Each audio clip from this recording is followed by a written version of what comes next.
Student, welcome back. Sir Qasim आपको यहाँ पर फ्री और क्वालिटी एजुकेशन देने जा रहा है, तो आपको मैं खुशामदीद कहता हूँ। आज का हमारा डाइजेस्टिव सिस्टम में वीडियो लेक्चर है सेक्स एसोफेगस पर। आपको इंशाल्लाह बेहतरीन इंफॉर्मेशन दूंगा। जी शुरू करता हूँ without waste of time. Oesophagus या ईसोफेगस का दूसरा नाम है फूड पाइप, खुराक की नली भी इसको कहा जाता है।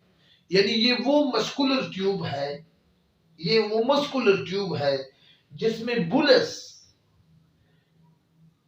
फेरिंक्स से स्टमक में आ जाता है, जिसमें बुलस फेरिंक्स से स्टमक में आ जाता है। क्लियर? तो उस मस्कुलर ट्यूब जो एलंगेट भी है, जो फेरिंक्स से शुरू होकर स्टमक तक बुलस को ले आते हैं, तो उस मस्कुलर ट्यूब को हम कहते हैं एसोफेगस। याद रखिए एसोफेगस का दूसरा नाम है गिलेट।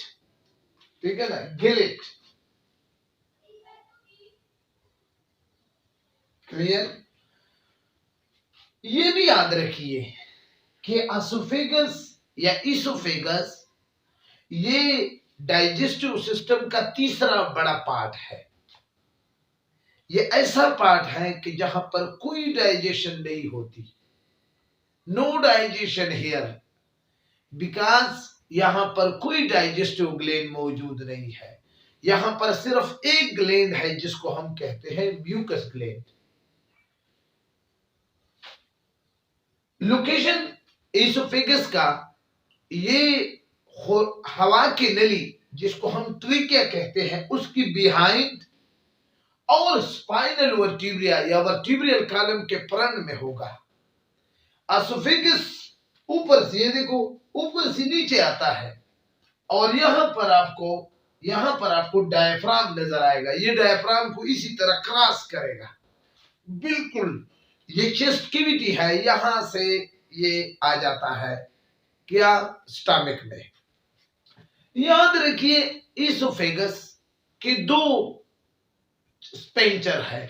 एक फेरिंक्स से जब स्पेंचर खोलेगा, जब खुराक फेरिंक्स के बाद एसोफेगस में एंट्री करेगा, तो उस वक्त अपर स्पेंचर रिलैक्स होकर फूड को एंटर करेगा, और एक जब इस मस्कुलर लॉन्ग ट्यूब जो कि 18 से 25 सेंटीमीटर इसका लेंथ है, या 10 इंच में 10 इंचेस है लेंथ इसका, और ये एक लोअर चेंबर पर इसके बाद रिलैक्स होगा। तो मतलब ये है कि इसके दो स्पेंचर है, ठीक है ना, यानी इसमें रिंग ऑफ मसल मौजूद है। एसोफेगस में 4 लेयर है। डाइजेस्टिव सिस्टम की दूसरी ग्लैंड की तरह, दूसरे ऑर्गन की तरह इसमें भी 4 ऑर्गन है। मस्कुलराइज, म्यूकोजा, सब म्यूकोजा, एडवेंटिशियस या सेरोसा।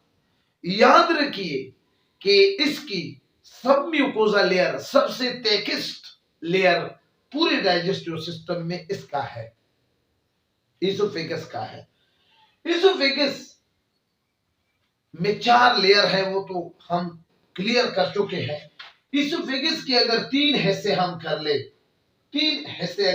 ले, ये 3 हिस्से, तो इसके 2/3 हिस्से में जो बुलिस की मूवमेंट होगी वो वायलेंटरी होगी, यानी पेरिस्टालसिस की वजह से होगी, ठीक है ना।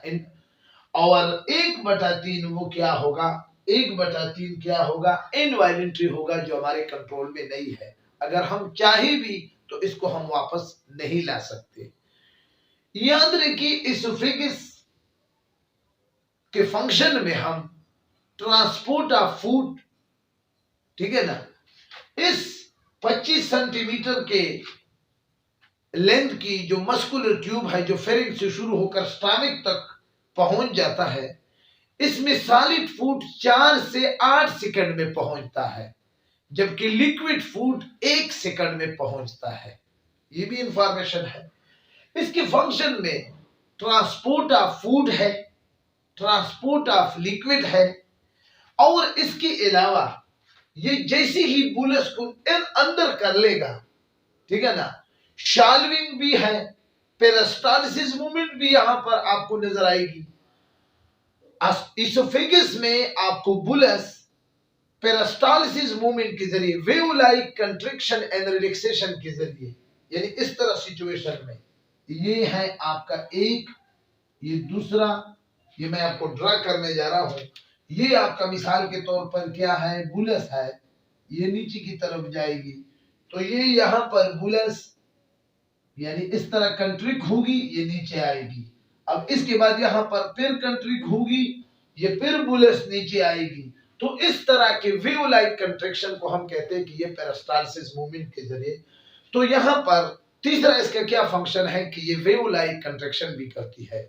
याद रखिए एसोफेगस का एक फंक्शन ये है कि अगर स्टमक में कहीं पर खुराक में इरिटेशन महसूस हुआ तो ये एंटी पेरिस्टालसिस मूवमेंट भी करके जिसको हम कहते हैं ओमेटिंग की सूरत में खुराक बाहर भी कर सकता है। इसके दो डायरेक्शन में है, एक डाउनवर्ड और एक अपवर्ड। डाउनवर्ड बुलिस जब डाउनवर्ड जा रहा है तो फिर हम इसको कहते हैं कि ये पेरिस्टालसिस मूवमेंट की वजह से जा रहा है, और जब अपवर्ड जा रहा है तो हम कहते हैं कि ये एंटी पेरिस्टालसिस मूवमेंट की वजह से जा रहा है।